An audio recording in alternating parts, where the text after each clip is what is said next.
From hot spots to hidden gems with lots of local flavor in between, this is your guide to LA the unscripted way from Ryla Restaurant and Bar.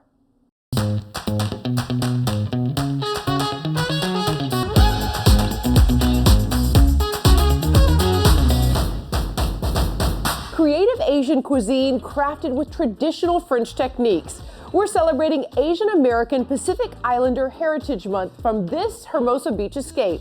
I'm Dana Devon, and consider me wowed. An LAU culinary congratulations to the Mr. and Mrs. Married Chefs behind Ryla's rave reviews. Now let's dig in and find out how SoCal's local surfing scene influenced this must-try melded menu.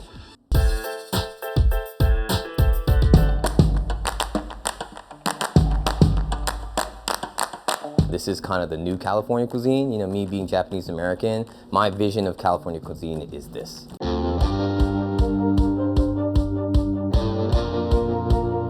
Ryla is just my first initial, my middle initial with LA behind it. You know, I was born here right in the South Bay in Torrance. Both my parents are first generation Japanese immigrants. I've been, surfing the beaches here since I was little. I definitely get a lot of inspiration surfing. I think surfing, the restaurant business is really crazy. So it's kind of like church for me. One, I use it to kind of just relax and get my thoughts together. Definitely heightens, my passion for seafood and working with things that are from the ocean just because I love being in it so much. The Thai snapper has been grilled over Japanese charcoal. It's a coconut broth. Oh, it's so good. It's almost like green curry. I could live on this. Yeah, I could eat this every day of my life. Most of my culinary background has been doing French food for a long time. I took a one-year sabbatical to go back to Japan and kind of get in touch with my roots a little bit, I guess. I trained at some really nice Japanese kaiseki restaurants in Kyoto, where my mom is from. Ray and I actually met in a restaurant as well. That was probably 10, 12 years ago already, 10 years ago. I grew up in Taiwan. I'm half Taiwanese. A lot of the food that we grew up eating had Japanese influences anyways. I mean, does that not look like just the most delicious bread you've ever seen? And it's milk bread. What is milk bread? So Hokkaido milk bread is a style of bread that's very, very popular in Japan. It's known for being extremely soft. This is actually a spread that my mother used to make. There's a little bit of tobiko, which is fish roe, cream cheese, a little sour cream, those seaweed. As chefs, I think exposing people to amazing products, being able to prepare in a way that they've never had, to make people happy through food and expose somebody to something new brings me a lot of joy. Many in the Asian American Pacific Islander community say food is how families and friends communicate and show love. And what is not to love about pancakes? And even better, souffle pancakes.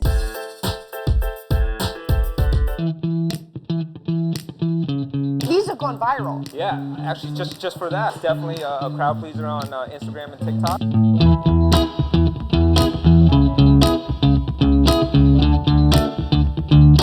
I'm Paul Cow, and Dana, I dare you to come get jiggly with it and make these jiggly souffle pancakes. We started out as a sandwich shop, so serving lunch and dinner. We're known for our spaghetti grilled cheese sandwich. Spaghetti? Mozzarella, garlic bread on the outside. Oh my God! That is so good. So we decided, let's give brunch a shot. Let's see if we can add our little bit of fine dining twist to things and make it a little bit more refined. I tend to always kind of look towards the Asian street food culture to kind of get ideas and see what kind of ideas I can kind of inspire some of our new dishes. Because they're actually like at the frontier of some of this stuff. I started seeing all these Japanese souffle pancakes show up on my feed. And then they were in Korea, Indonesia, Malaysia. They were all over the place. I would see all these pages of these souffle pancakes, but I didn't see them anywhere in the United States. Let's get jiggly with it. The most important ingredients to this thing. Okay. Egg whites and sugar. And it's only egg whites? Yep. Okay. Then we flub up the egg whites, and then we take the egg yolks and we make a batter out of that. And then from here we combine the two, and it's not as easy as you think. I'm folding. I never fold anything. I don't fold clothes, I don't fold anything. I like to do 2 scoops on top of each other. And then from here, the key part is to actually shape them, which I kind of pat them down a little bit. I'm even gonna put a little curl on the top of mine. So this is our strawberry sauce. Okay. Just strawberries cooked down with some sugar. Okay. I like to make a little circle. Oh my God, it's so soft and fluffy. That's the best part as a chef. They'll eat it and they're like, oh. You get one of those old moments, because at the end of the day, like if it doesn't taste good and it looks cool, like you'll come one time, but I want you to come back. So as long as it tastes good and they enjoy it, then I've done my job. After this, I swear to God, you'll never be able to eat a regular pancake. The AAPI community encompasses more than 50 countries and territories, and as we honor the history, heritage, and impact of the people and culture, I encourage you to taste all of the diverse delights, traditions, and trends, like this next little dumpling.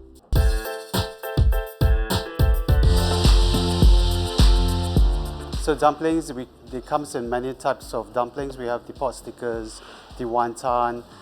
In Paradise Dynasty, we have our specialty, which is xiao long bao. So xiao long bao is also known as a soup dumpling. It is filled with meat and soup. So we have the 8-flavored xiao long bao. It's the first kind in the world. Dumplings are ancient food dated back to 2,000 years ago. It has been declared a national treasure in Shanghai in 2006. We have about 130 restaurants in Asia. This is our first venture out of Asia to the US. Our first location in US in the South Coast Plaza. Hey Dana, it's time for you to work. What do you mean work? I thought I was just getting to like eat the dumpling. Now you have to work for your food. Ooh, what flavor are these? This is the Sichuan. Szechuan. The outside is made of flour. It has precise 18 folds, delicate thin skin created in Paradise Dynasty. So you pinch, you push, and you pull at the same time. How many years did he study to do this? Many years. It takes about 6 months for a new trainee to learn how to do this. I can't even chew gum and walk, much less make 18 folds while I'm pushing this in. Speed is key here because they make everything fresh. If I worked here, I swear to God, everybody would starve. Because 18 folds is the key. Are you counting? No. No, I forgot to count. Look what I made. Look what I think I evacuated the whole kitchen. Okay, there are many ways of eating this. The main thing is to sip the broth out of the xiao long bao. Then you eat the meat. Got it. Wow, that is delicious. My favorite is the truffle. Definitely truffle flavored. Oh my God, that is so rich and delicious. You know what's so funny is it's one thing to sit down and have dumplings and appreciate them, but after you've been in the kitchen and you make them and you see what goes into making them, you appreciate them so much more. Like every single one now to me is like, it's like a flower. Every single one is different and they're art to me. And LA Unscripted has just started to celebrate Asian American Pacific Islander Heritage Month from Ryla. We still have a lot of room for more. And so does my waistband, so don't go anywhere.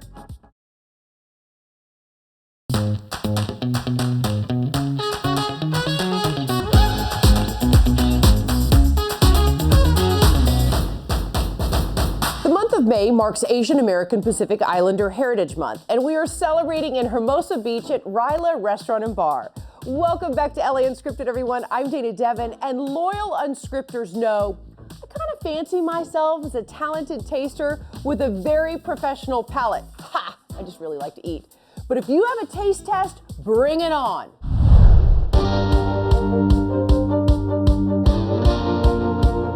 So I heard you love Asian ingredients, so we're gonna play a little game here and see if we could match up some of these items with the items that we have here. This is so fun. We've never done this before. I feel like it's a game show. This has got to be sesame paste. Correct. It's almost like peanut butter. You know, Japanese people and in Taiwanese culture, they use a lot of white sesame paste. Get that seaweed, okay? Yep. Right? That's right. Nori, another word for seaweed in Japanese. Those are good. They're like tart. Okay, hold on. I have no idea. So I'm gonna go this one. Correct. What, really? Yep. Really? You are right. Umeboshi just means a pickled plum in Japanese. Shiso is used a lot in Japanese cuisine. Shiso? One, it looks beautiful. Garnish in Japanese cuisine, but flavor-wise, they They're great in pastas. They are great with seafood items. They are great with pork as well.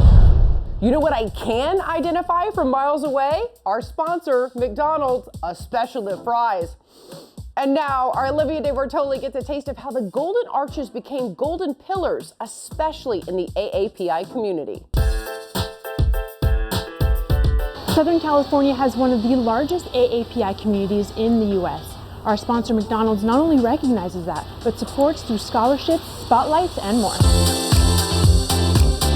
I am very, very proud to be an Asian McDonald's owner-operator and a woman at that. I started with McDonald's when I was 7 years old. We have been working in the restaurants since we were young children, bussing the tables and greeting the guests. And then I formally started with McDonald's at 16 years old, working with my sister as my manager. I started in high school working as a crew member in one of my dad's restaurants in Chino Hills. And we worked our way through the system, becoming a shift manager, crew trainer, as well as a general manager and supervisor. The Golden Arches means legacy to us. Our dad started with McDonald's over 49 years ago, and we plan to continue moving the McDonald's brand forward. I started when I was 16 and a half. After 2 weeks, I landed in the United States from Hong Kong. I was living with my sister. So my sister took me out for lunch, and she told me that everyone in the United States have to work and pay for their own means. So during lunch, we had McDonald's, and we saw the now hiring sign, and that's how we get started.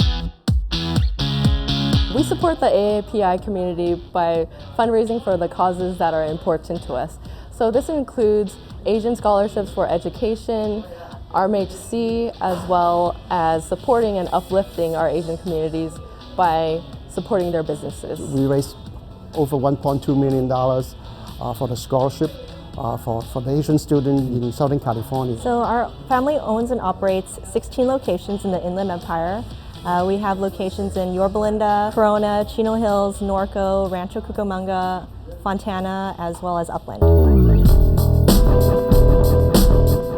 I had no idea this was a thing, but McDonald's has menu hacks. So the beauty of the McDonald's menu is you can customize it any way you want. This is my personal favorite, which is a crunchy double.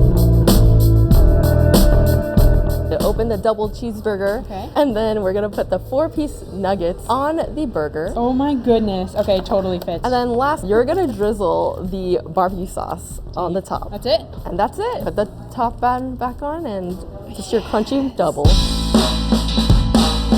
My family has really achieved the American dream. My dad came here when he was 16. This is my first job, and hopefully it will be my last one. And we were able to build a family legacy. The most important part is they contribute back to how we grow up with the community. As Vice President Kamala Harris says, the American dream belongs to all of us. So cheers to that and to continuing our AAPI celebration from Ryla. More local delights and destinations coming up. I'll meet you at the bar.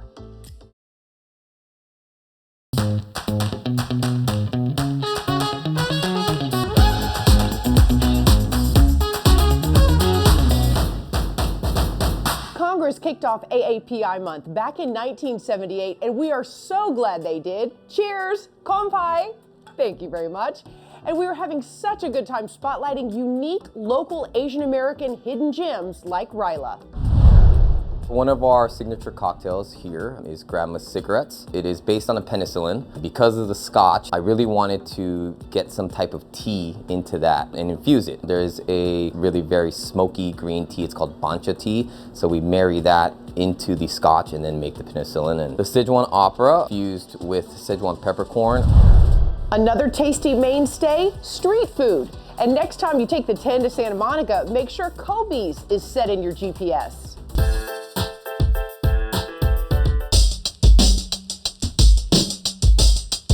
I designed this space to feel like you're sitting in your grandma's living room, like a French Vietnamese grandma's house.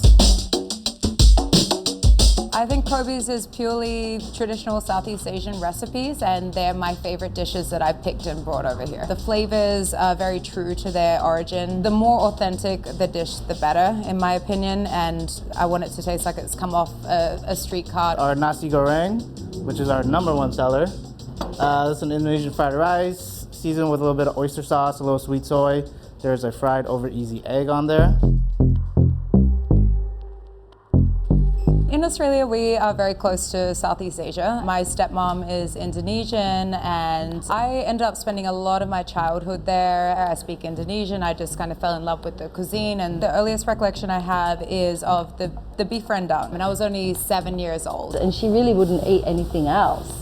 Yeah, she was very much, I want the rendang. From that moment, that kind of started my obsession with curries. During the pandemic, I started Kobe's Curries. It was a pop-up and it was just word of mouth and friends initially. It was curries from all regions around the world. The Kobe Santa Monica has been open since October 2021. We were lucky enough to be introduced to Margaret and Manha Patel. They have been in this space since 1972. So it used to be called Dhaba, and it was purely Indian cuisine. Then over COVID, I guess they decided it was time to kind of, change it up a bit, and we got introduced to them.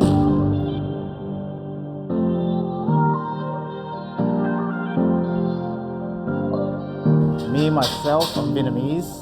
So we kind of tie in some Thai, a lot of Vietnamese influences. Kobe cooks with a lot of shrimp paste. I cook with a lot of fish sauce. So we kind of complement each other. This is our butter chicken. This is probably our best seller. I think Asian street food is just better. They don't hold back. It's bold. I think with street food in Asia, that's your go-to place. You've been going there for years. You know how it is. There's nothing better or more significant in an Asian family than when you all sit down around the table. All the food's on the table. It's all family style. We all share food and appreciate each other's presence. Knowing the culinary culture and facts behind foods can make your local tasty travels even more delicious. Now, want to guess what tickles my taste buds pink? Donuts, of course.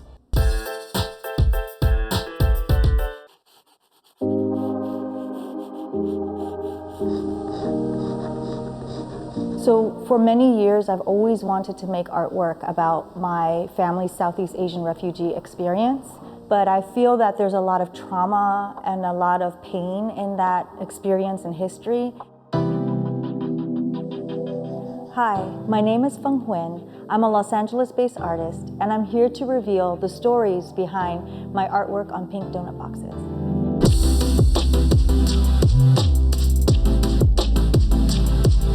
So the show Donut Hole centers on the narrative of Cambodian Americans, their journey in how they became American and remade their lives here. Specifically, these kids who are second and third generation kids grew up in donut shops where their families worked or either owned these donut shops. Pink is such a fun color, right? Like bubblegum pink. It creates this happy, light-hearted feeling, but what I wanted to reveal in the work is the trauma and violence and deeper stories on why and how Cambodians even came to the United States. In Cambodia, Pol Pot, the dictator, instituted a genocide between 1975 and 1979. So during the 70s and the early 80s, a lot of Cambodians fled Cambodia to come to the United States. And Ted Ngoy was one of the first Cambodians to come to the United States. So long story short, Ted Ngoy bought his first donut shop, saved enough money and bought another. And eventually, as more Cambodians were coming to the Southern California area, he would train them and give them jobs in donut shops and lease donut shops. And so that started the trend of a lot of Cambodians owning or working in donut shops. So I started with my father, my mother, myself, and expanded to close family friends, and then friends of friends, and it just kind of grew from there. And part of the process was I wanted to be respectful and honor the stories of these individuals and the fact that we're not all the same. So this is my father. He survived the genocide in Cambodia, and he rode his bike across the border to Vietnam to seek asylum. And my mother is the child of Chinese refugees. So this drawing of me is based on a photograph when I was about a little over 1 year old. And you can see my father holding me up to face the camera behind my ID number. As somebody who is of Southeast Asian descent, I feel that our stories are not represented enough. And in fact, most of the donut shops in California are mom and pop businesses owned by Cambodians. It's not Yum Yums, it's not Dunkin'. So this is Emily Tang, and in the background you'll see her posing, kind of laughing inside a donut case, but she shared a very impactful story with me. She was about 10 or 11, and every day after school she would go to the donut shop and help out. And then Child Services came and gave her parents a penalty and a fine and cited them and said, children are not allowed to work here. But a lot of these families cannot afford after-school programs. You know, their children came to the donut shop. I think for many artists, we always hope that the viewer finds something in the work that resonates with them, even if our backgrounds are different. And I love the fact that this body of work is here at Self-Help Graphics in Boyle Heights. And over time, I have found so many intersections in our histories. So I really do hope that after looking at this exhibit, people will see the pink donut box different, that it's not just something that carries your morning treat, but that you remember who made these donuts for you. And as you celebrate AAPI month, think about George Takei's take. Intend to live life, not just exist. We agree, and make sure to let us know what you find the LA Unscripted way. We'll see you next time. Mwah.